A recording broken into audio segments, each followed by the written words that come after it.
It's Luis Peña, and I've been here working here for Coastal Bend College for a little bit more than 28 years. I've been employed for this college, and I've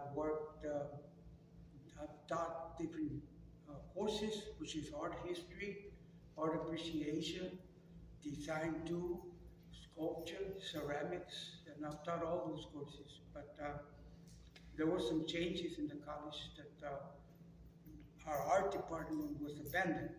See, and then so now I am trying, to do my best to have art galleries present itself, make some changes on my own with the help of other artists like Cal Garcia and Jose Ramirez. See? So I wanted to share art that they have with my art too. So I want a combination. I want everybody to share my art.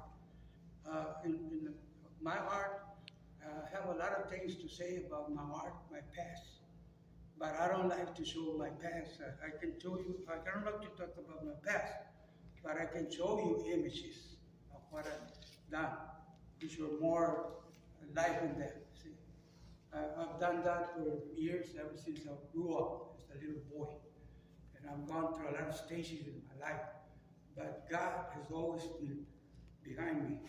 He's always given me the strength to continue and not to give up. I was, the reason I painted these Stations of the Cross, which I did in 2008, I carved them with my hands. I carved them and then I painted them in oil.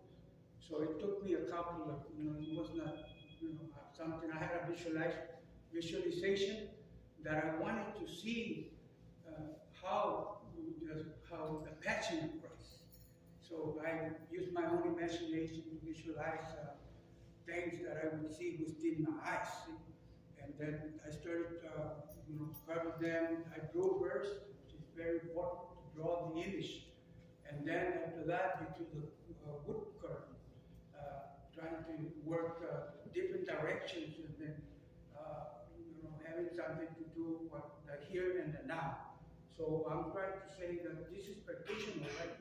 But how can I make it contemporaneous? How can I bring them forward from what was the past to what is the present? So I try to do that. I focus attention on all those images that would speak to me at the same time. Like when I draw, the image has to talk to me, and I have to talk to the image. And then we communicate with each other. I communicate with that image. Then I form my own realization of what that image is going to become. And that's why I did this. So those Stations of the Cross, I'm going to donate, I'm going to give it to my daughter, because she wants them, so that you can have they're yours. Whatever I have, you've been wonderful. I raised her ever since she was a child. She was abandoned, so I raised her until she grew up, and I sent her to school. And then I met a lot of things in life. Like Cal said, the most important thing is persistence. You have to persist in life. You have to be determined. There's nothing that's impossible. There's hard times, hardships, but everything can be straightened out. We got ways of how to handle things. No matter what, no matter how many obstacles confront your life, you have to take them away. And that's what happened, when I went to I graduated from the University of A&M, Texas A&M, me and Cal graduated there. And then I continued my education at UTSA. And I earned my master's there at UTSA.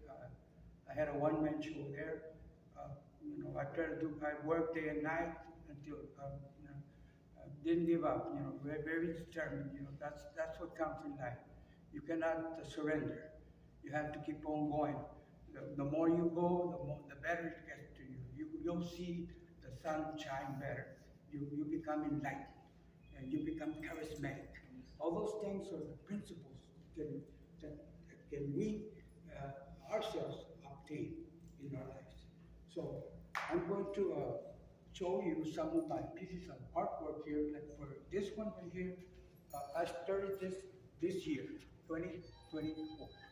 This is a painting that I kind of did I wanted to do some experimentation here that had to do with how can I make the portrait of Christ here uh, stand out, using a different kind of technique. So it's based on technique and style. So you have to transform, change it, and how is it going to be transformed?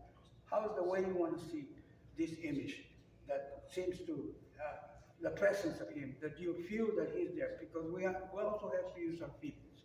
And on this ones, I did wood. Those are carvings. Those are hand carved.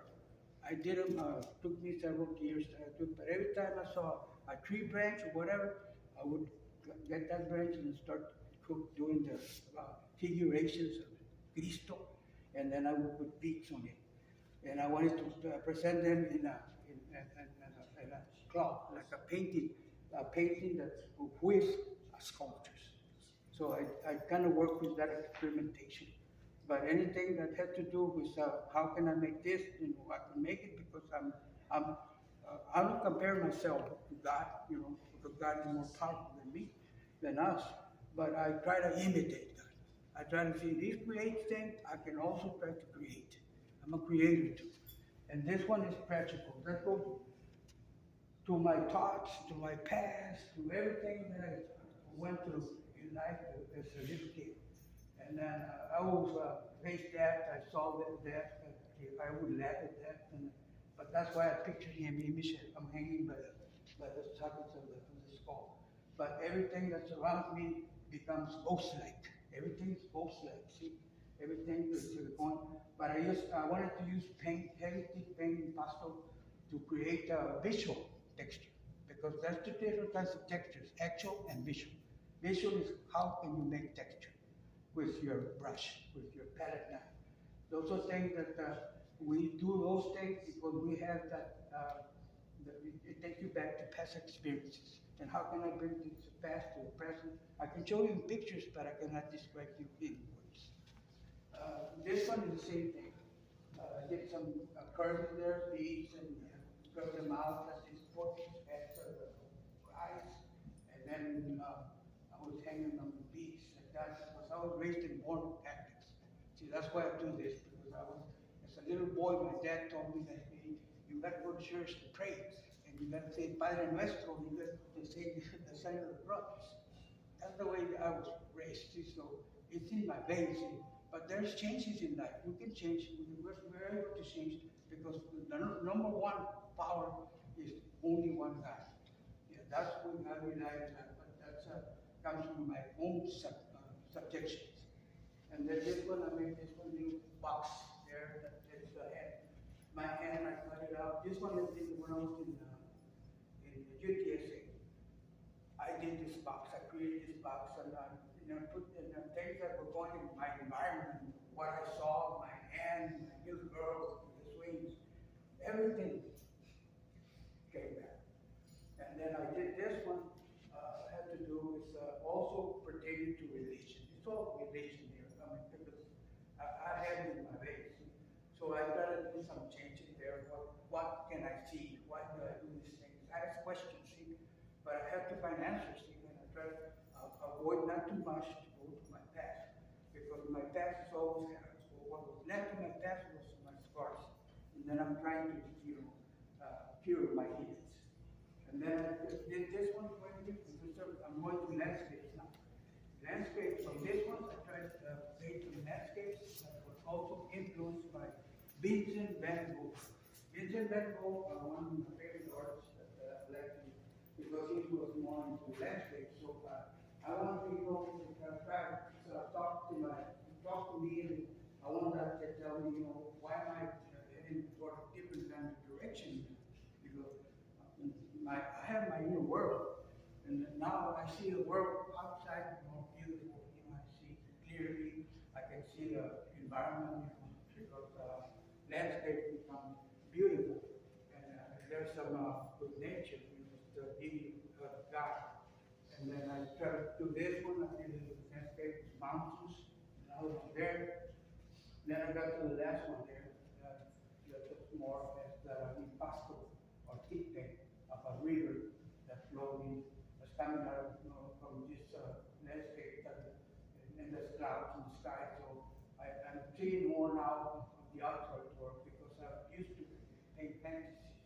fantasies and nostalgia, it's about dying, it's called surrealism. So I was kind of linked to that because that's art. Some of the artists when they paint their own experiences.